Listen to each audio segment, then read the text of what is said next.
Hello everyone, आज हम करने वाले हैं केमिकल रिएक्शन एंड इक्वेशन का PYQ और कुछ इम्पॉर्टेंट क्वेश्चन। ओके, तो चलिए स्टार्ट करते हैं। तो बच्चों, सबसे पहले हम देखेंगे कुछ इम्पॉर्टेंट कीवर्ड, जैसे कि यहाँ पे आपको दिख रहा है स्क्रीन पे कि जो हमारा कीवर्ड है रिएक्टेंट। रिएक्टेंट क्या होता है बच्चों? जो जिस सब्सटेंस को हम लेते हैं, यानी कि दो substance that take part in reaction. And product क्या होता है? रिएक्शन के बाद जो बनता है वो प्रोडक्ट होता है। केमिकल इक्वेशन आपको पता है क्या होता है कि representation of a reaction using a symbol and formula के हेल्प से किसी भी इक्वेशन को रिप्रेजेंट करते हैं, तो केमिकल इक्वेशन है। बैलेंस इक्वेशन आपको पता है कि balance equation reactant and product equal होगा। ऑक्सीडेशन क्या होता है? Addition of oxygen and removal of hydrogen. या तो हम ऑक्सीजन को ऐड कर दें या ऑक्सीजन को हाइड्रोजन को हटा दें, या लॉस ऑफ इलेक्ट्रॉन, है ना। ये तीनों डिफिनेशन हो सकता है ऑक्सीडेशन का। रिडक्शन क्या होता है? जस्ट ऑक्सीडेशन का अपोजिट कर दो, यानी कि एडिशन ऑफ ऑक्सीजन है तो रिमूवल ऑफ ऑक्सीजन हो जाएगा, एंड रिमूवल ऑफ हाइड्रोजन है तो क्या होगा? एडिशन ऑफ हाइड्रोजन हो जाएगा, ठीक है। एंड लॉस ऑफ इलेक्ट्रॉन है तो यहाँ गेन ऑफ इलेक्ट्रॉन हो जाएगा। तो ये इंपॉर्टेंट कुछ कीवर्ड है जो चैप्टर को स्टार्ट करने से पहले हमें समझना है, ठीक है। अब हम कुछ क्वेश्चन आंसर देखेंगे। तो सबसे पहले हम शॉर्ट आंसर क्वेश्चन की बात करते हैं। तो केमिकल रिएक्शन क्या होता है? तो हमें लगता है ना कि हमेशा बोर्ड के एग्जाम में या फिर किसी भी एग्जामिनेशन में हमेशा एकदम भारी भरकम सा क्वेश्चन पूछते हैं, पर ये ट्रू नहीं है। समटाइम बहुत इजी वाले क्वेश्चन भी पूछ लेंगे जिस पे आप फोकस नहीं करते हो। तो केमिकल रिएक्शन का definition, chemical reaction is a process in which one or more substance are converted into one or more new substance। यानी कि कोई भी substance जो है वो उसके अंदर कुछ रिएक्शन होता है और कुछ नया प्रोडक्ट का फॉर्मेशन होता है, इसी को हम केमिकल रिएक्शन कहते हैं। केमिकल इक्वेशन क्या होता है बच्चों? जब किसी भी रिएक्शन को हम इक्वेशन मतलब मैथमेटिकल फॉर्म में रिप्रेजेंट करते हैं या सिंबल फॉर्मूला के फॉर्म में रिप्रेजेंट करते हैं, तो उसको हम केमिकल इक्वेशन कहते हैं। एंड बैलेंस क्या होता है? यानी कि जब रिएक्टेंट और प्रोडक्ट दोनों बैलेंस हो तो उसको बैलेंस केमिकल इक्वेशन कहेंगे। Why should a chemical equation be balanced? Important question है भाई कि क्यों बैलेंस करते हैं। तो आपने क्लास 9 में पढ़ा है कि एक लॉ है जिसे हम लॉ ऑफ कंजर्वेशन ऑफ मास कहते हैं। तो लॉ को ओबे करने के लिए हम इसे बैलेंस करते हैं। Law of conservation of mass होता क्या है?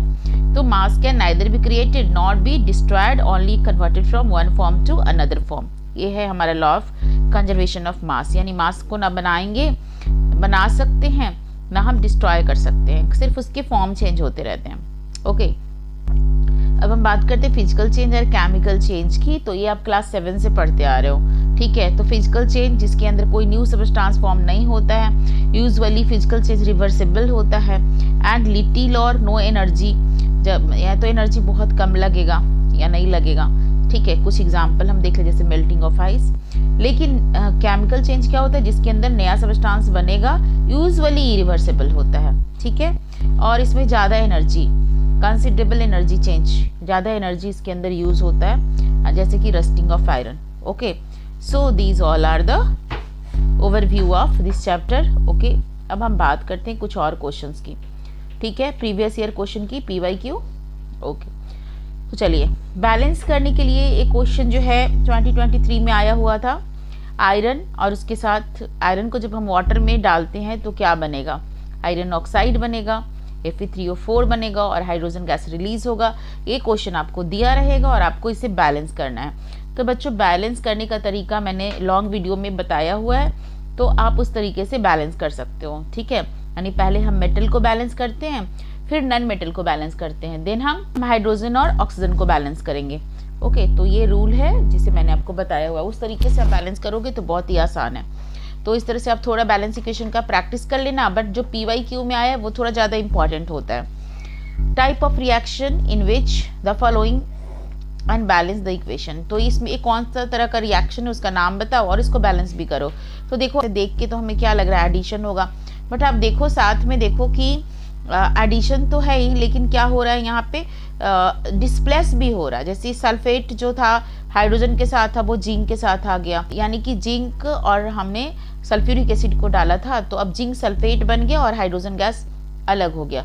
तो ये पूरा इक्वेशन देखने के बाद आपको पता चल रहा है कि यहाँ डिस्प्लेसमेंट हो रहा है किसका, जो सल्फेट आयन है वो हाइड्रोजन को छोड़ करके जिंक के साथ जा रहा है, क्योंकि जिंक जो है मोर रिएक्टिव है दैन हाइड्रोजन। ठीक है, तो यहाँ पे क्या हो रहा है, डिस्प्लेसमेंट हो रहा है सल्फेट का, इसलिए डिस्प्लेसमेंट रिएक्शन है। दूसरा क्वेश्चन आप देखो कि कैल्शियम कार्बोनेट है, तो यहाँ पे क्या हो रहा है, कैल्शियम कार्बोनेट जो है कैल्शियम ऑक्साइड और कार्बन डाइऑक्साइड बना रहा है, तो यहाँ पे ब्रेक डाउन हो रहा है कैल्शियम कार्बोनेट का। तो ये कैसा इक्वेशन, ये कैसा रिएक्शन है, ये डिकम्पोजिशन रिएक्शन है। ठीक है, उसके बाद आप इसको बैलेंस कर लो प्रीवियस रूल से। नेक्स्ट क्वेश्चन है बच्चों कि why does a black coating form on silver articles when exposed to air containing hydrogen sulphide. जब कोई भी सिल्वर आर्टिकल के ऊपर ब्लैक कोटिंग क्यों फॉर्म हो जाता है, जब हवा में उसको छोड़ देते हैं, और इसके लिए केमिकल रिएक्शन भी लिखना है। तो सिल्वर क्या होता है, हाइड्रोजन सल्फाइड के साथ रिएक्ट करके ब्लैक सिल्वर सल्फाइड बना लेता है, सिल्वर सल्फाइड बनाता है जिसका कलर ब्लैक होता है। तो सिल्वर का फॉर्मूला आप जानते हो, हाइड्रोजन सल्फाइड भी जानते हो, जब दोनों रिएक्ट करेगा तो हाइड्रोजन कम रिएक्टिव है, तो यहाँ पे क्या होगा कि हाइड्रोजन को छोड़ करके सिल्वर जो है, सल्फर जो है वो सिल्वर के साथ आ जाएगा, और पहले हाइड्रोजन सल्फाइड था, अब ये सिल्वर सल्फाइड बना देगा एंड हाइड्रोजन यहाँ से डिस्प्लेस हो जाएगा। सिल्वर जो है हाइड्रोजन सल्फाइड के साथ रिएक्ट करके सिल्वर सल्फाइड बना रहा है, तो एक तरह का ऑक्सीडेशन रिडक्शन रिएक्शन, यानी कि ये रिडॉक्स रिएक्शन है। यहाँ पे सिल्वर का ऑक्सीडेशन हो रहा है और हाइड्रोजन का रिडक्शन हो रहा है, तो ऑक्सीडेशन रिडक्शन रिएक्शन है। बच्चों टाइप ऑफ रिएक्शन तो आपको पता है, कॉम्बिनेशन होता है, डिकम्पोजिशन होता है, डिस्प्लेसमेंट होता है, डबल डिस्प्लेसमेंट होता है और रिडॉक्स होता है। कॉम्बिनेशन में क्या किया, देखो यहाँ हमने ऐड कर दिया, डिकम्पोजिशन में जो पहले से ऐड है उसको हमने ब्रेक डाउन कर दिया, तोड़ दिया। डिस्प्लेसमेंट में ये देखो जो BC है, तो BC का जो C है उठ के A के पास आ गया, क्योंकि A ज़्यादा स्ट्रॉन्ग है, तो इसका C को अपनी तरफ डिस्प्लेस कर दिया, यानी कि इसके प्लेस को चेंज कर दिया। और यहाँ पे देखो ये पेयर में थे, बैठे हुए पेयर में थे, यहाँ एक्सचेंज ऑफ आयन हो गया। ठीक है, ये सारा मैं डिटेल्स में आपको समझाई हूँ। और ये रिडॉक्स के अंदर ऑक्सीडेशन भी होगा, रिडक्शन भी होगा। तो this is the overall chapter के अंदर क्या है, ओवरऑल चीजें। एग्जाम्पल की बात करें तो मैग्नीशियम को हमने बर्न करने का एक्सपेरिमेंट भी किया था, ये एग्जाम्पल किसका है, कॉम्बिनेशन का। ठीक है, कैल्शियम कार्बोनेट को ब्रेक डाउन करेंगे, कैल्शियम कार्बोनेट चूना पत्थर लाइमस्टोन जो होता है उसको हीट करके ब्रेक डाउन करेंगे, और ये कैल्शियम ऑक्साइड और CO2 बन रहा है। ये किसका एग्जाम्पल है, डिकम्पोजिशन का। एंड ये एक एक्टिविटी हमारे बुक में दिया हुआ था कि कॉपर सल्फेट के सॉल्यूशन में हमने आयरन नेल को डाला, तो क्या हो गया, कॉपर को डिस्प्लेस कर दिया गया और आयरन सल्फेट बन गया, जो और कलर जो है चेंज होकर के ग्रीनिश सॉल्यूशन हो गया। ठीक है, ग्रीनिश हो गया, तो ये भी एक डिस्प्लेसमेंट रिएक्शन का एग्जाम्पल है। और यहाँ पे सोडियम सल्फेट है और बेरियम क्लोराइड, सारे एक एक्सपेरिमेंट हमने करवाए हैं आपको। तो ये दोनों को जब हम मिक्स करते हैं तो क्या बन जाता है, बेरियम सल्फेट और सोडियम क्लोराइड। ठीक है, तो आपको इसको ऐसे याद रखना। नेक्स्ट जो है बच्चों हमारा रिडॉक्स रिएक्शन का एग्जाम्पल, यानी कि जिंक को जब हम कॉपर सल्फेट में डालेंगे तो जिंक सल्फेट बनेगा और कॉपर यहाँ से डिस्प्लेस हो जाएगा। तो ये एक तरह का डिस्प्लेसमेंट रिएक्शन भी आप बोल सकते हो, डिस्प्लेसमेंट भी है और साथ में रिडॉक्स भी है, क्योंकि यहाँ पे जिंक का ऑक्सीडेशन हो रहा है, जिंक अपना इलेक्ट्रॉन को लॉस कर रहा है और कॉपर का रिडक्शन हो रहा है। ठीक है, अब हम आते हैं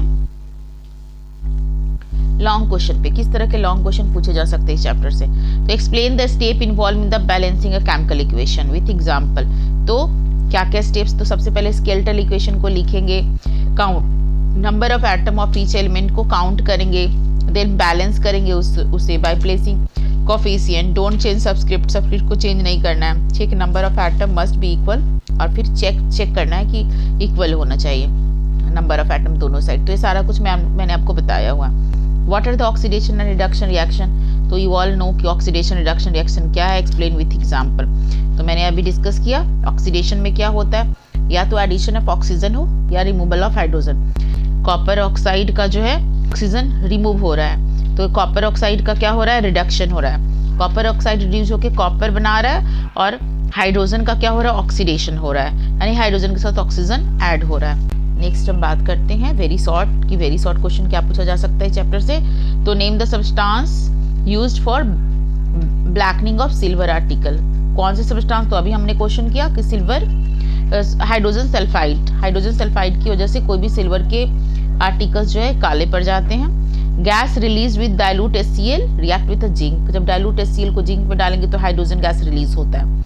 why should food be stored in refrigerator, में खाने को क्यों स्टोर करके रखते हैं? तो क्योंकि खाने में जो रेफ्रिजरेटर में केमिकल रिएक्शन स्लो हो जाता है, तो इसलिए हमारा खाना जल्दी खराब नहीं होगा।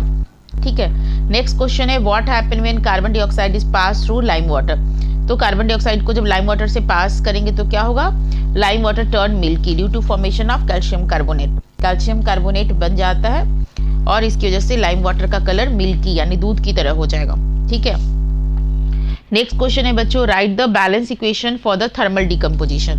तो FeSO4 का थर्मल डिकम्पोजिशन मतलब हीट से ब्रेक डाउन किया गया है, तो Fe2O3 बनेगा और SO2 और SO3 बनेगा।